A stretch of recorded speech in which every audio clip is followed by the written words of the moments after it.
being a parent is challenging. Being the parents of twins is very challenging. But what do you think it must be like to be the parent of triplets? How about a single parent of triplets? Today we have a Father's Day special from a remarkable dad. You will smile and be encouraged as you hear how he navigated the ups and downs of multiples and an older child and ADHD and speech and language development issues, and how he found success along the way. This is one of those episodes that'll warm your heart. Happy Father's Day to all you dads that are listening.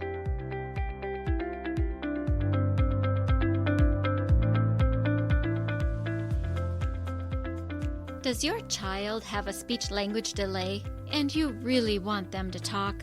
Do difficult behaviors derail home life and you know the frustration is a communication struggle? Does your child see a speech therapist and you wonder, what do they do and how can I help? If these or similar questions are in your mind, this podcast is for you. Hello, my name is Dinalynn Rosenbusch.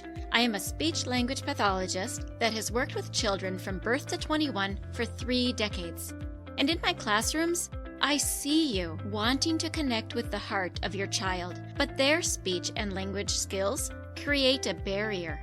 So if you have a kiddo that has difficult behaviors, needs to expand their language or learn to say speech sounds, and maybe even receives speech therapy, stay tuned, because in this podcast, you will learn how to use your daily life as a tool to communication practice and how to do that practice. You will become confident knowing you are making the difference you want to make. And you will hear success stories of parents who have navigated these struggles already. We'll do this all while focusing on building deep, meaningful connection and confidence in your kiddo. So grab a cup of coffee along with a notebook and pen. It's time to speak in the way your child's brain understands. And that is the language of play. I met today's guest 15 years ago when he brought his children into preschool screening, where I was the speech pathologist who was doing the speech and language screening. I said, we need to do an assessment. We did. And he attended every speech therapy session with his daughter after that.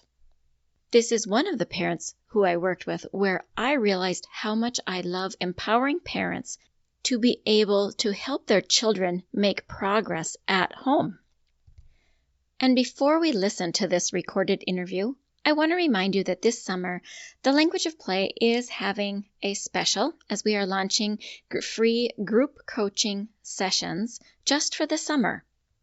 So if you are curious about what it is like to work with me or what coaching sessions feel like or look like, you get to do 3 of them for free. Whether you come for 3 or 1, come ask your questions or listen to other people's questions.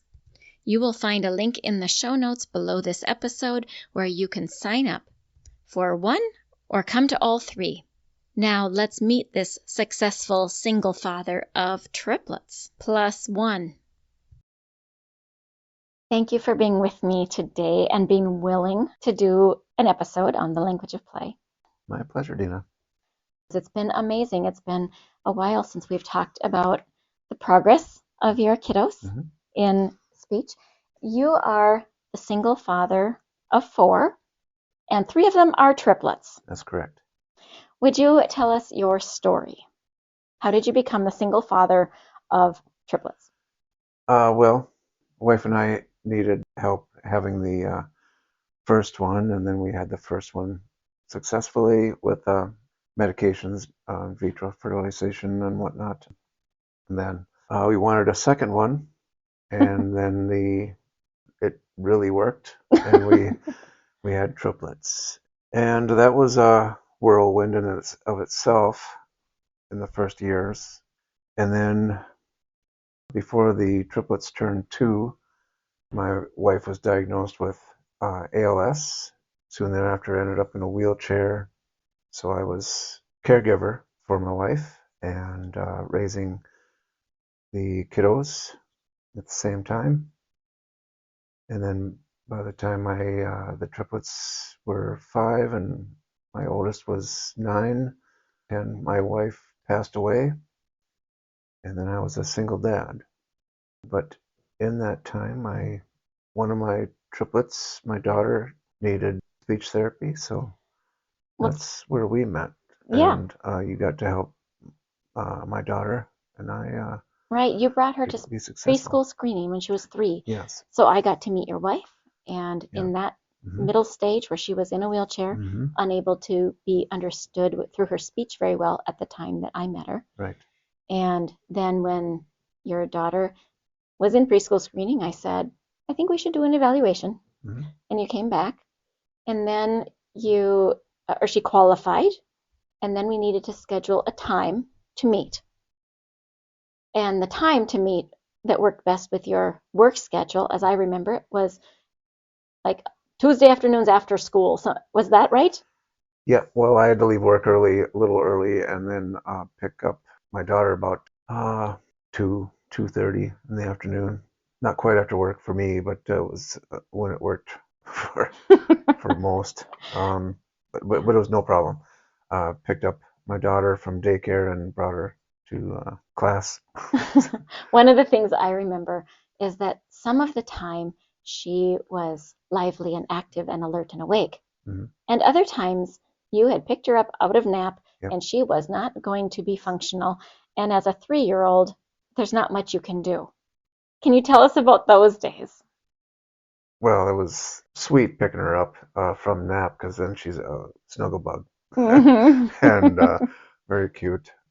I would just soak in what we were supposed to work on that week and whether she was present or not during the class. So in that 20 minutes, just figure out what we needed to work on next for the next Yes. week. And Yes, Eric, you were a good student. yes, that's right. There you go. So I remember there were times that she was just slumped over sleeping on your Mm-hmm. shoulder. Mm-hmm.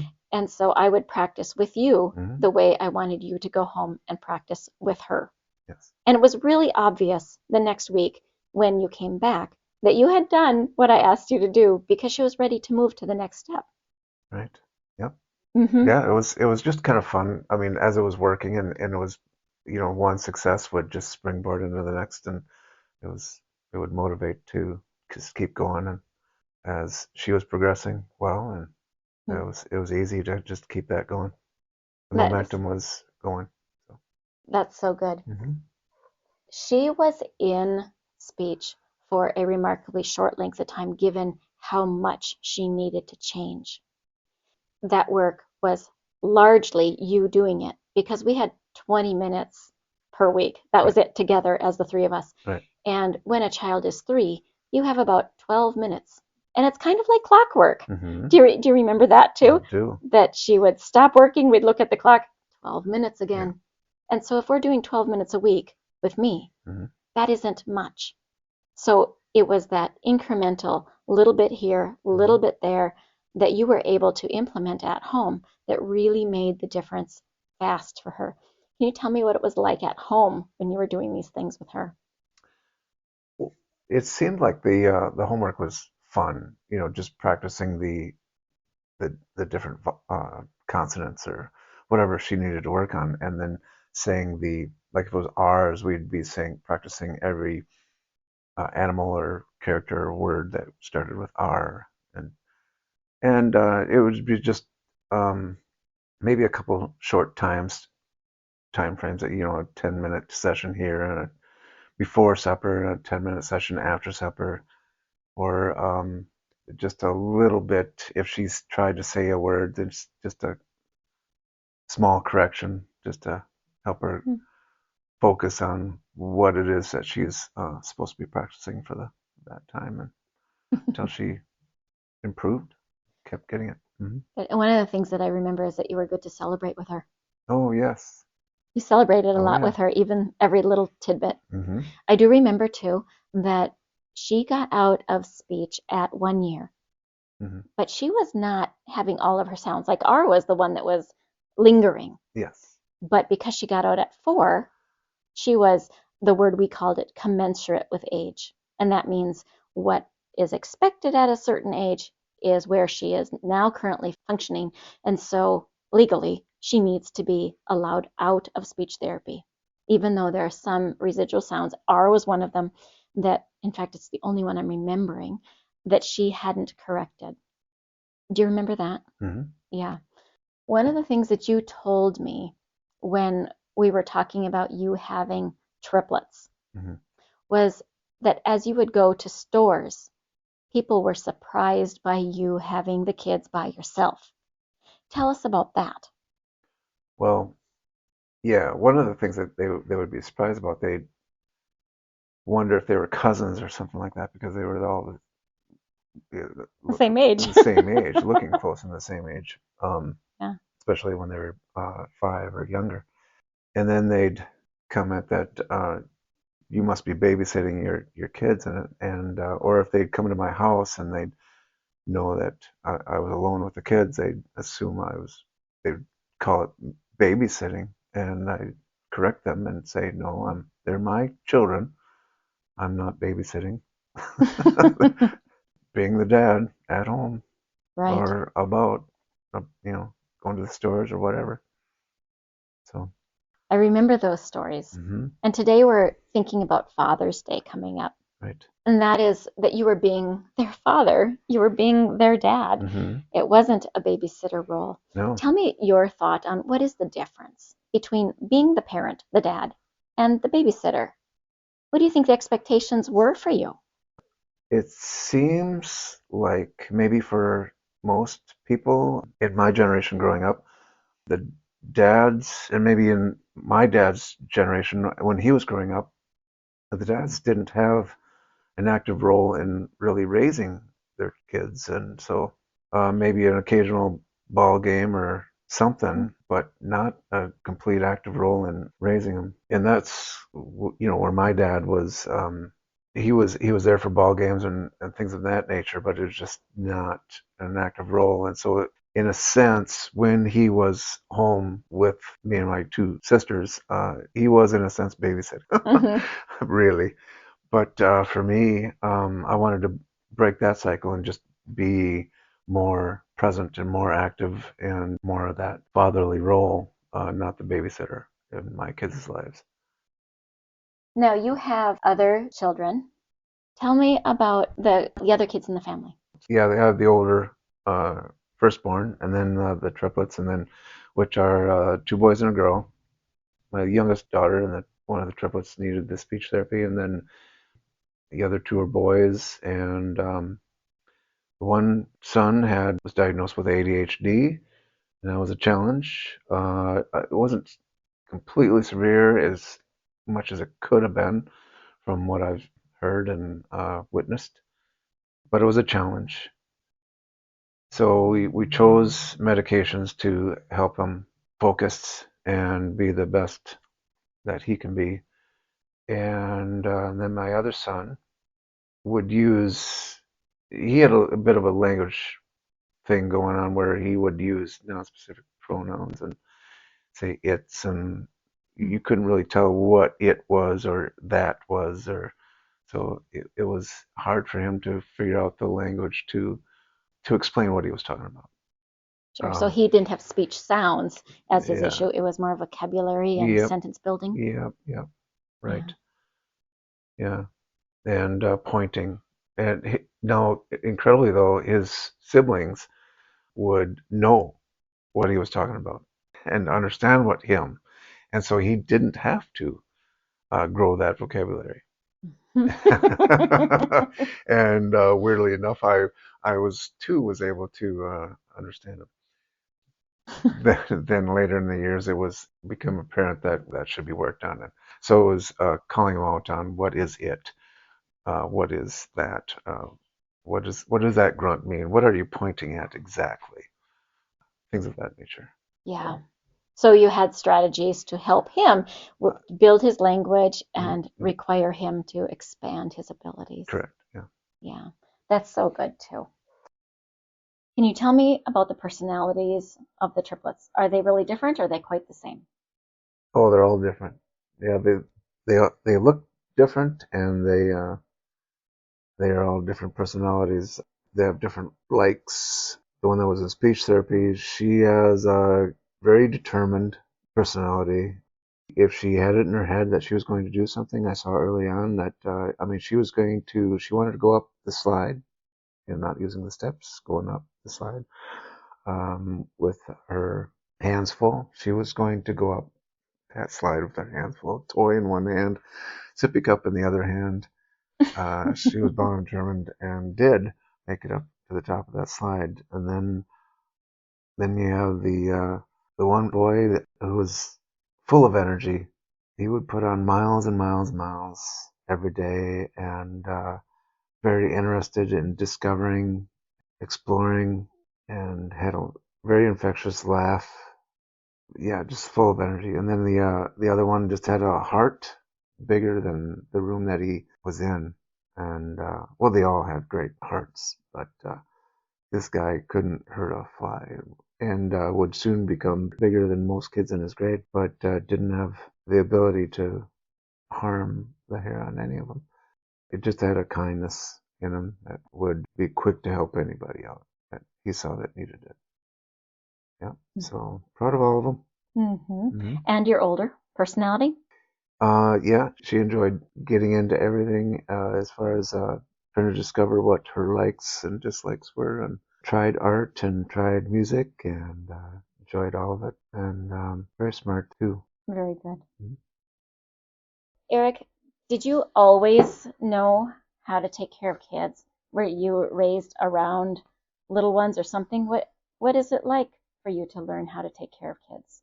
So when we were first expecting my oldest daughter, throughout the pregnancy, I didn't think I was going to be touching the kid for the first year, because I was afraid I was going to break her.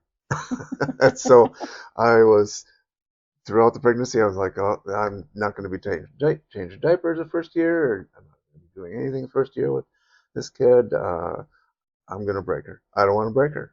So, but after my oldest was born, the nurse right away for the first diaper change, the first bath, she was an older, seasoned nurse, and she was quite blunt. Get over here, Dad. You're going to be changing this kid's diaper, and you won't break her. Don't worry. As she was just handling this kid, and clearly she was not breaking, and quickly learned how to change the diaper, clean and bathe, and just start taking care of it. And because it just started to develop that bond, right away the bond, and then I realized that how important it was to do all those things. The fear of breaking my daughter quickly melted away. Good. Yep, it was good. More bond and more closeness was developed when I was laid off for my oldest daughter's first birthday. I was laid off and was laid off for 13 months. Oof. Which is tough financially, but was great to build a relationship, and I was a stay-at-home dad for that time, and developed that relationship and bond, and took care of her. And also when the triplets were born, the same sort of thing. I voluntarily took 6 months off because no daycare center or anything, but nobody would take triplets. So do you think that your time with your oldest prepared you for having triplets? For sure. Yep. I didn't think there was anything that would prepare someone for triplets. No, nobody is prepared for triplets. There's no not doing it. Right. You can't. I was glad to and ready for being the stay-at-home dad with my oldest and the triplets. Yeah. Yep. For about 6 months, until they were old enough to be able to go to daycare, and then I was able to go back to work and make money, which is a necessary thing. That's tricky. Yeah. Negotiating how-tos and the balancing of that. Yeah. That is tricky. For sure. Yeah. I'm glad you were able to do that. Yeah. I feel blessed to have been able to. It was a good opportunity. Now, you love having responsibility of raising your kids. Hmm.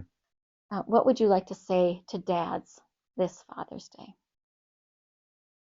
Just to not be the perfect dad, just know that you can mess up, but to just work on being present, listening to them and playing with them, and allowing your kids to mess up, and of course being there for the celebrating and the failures, being there for them, being present.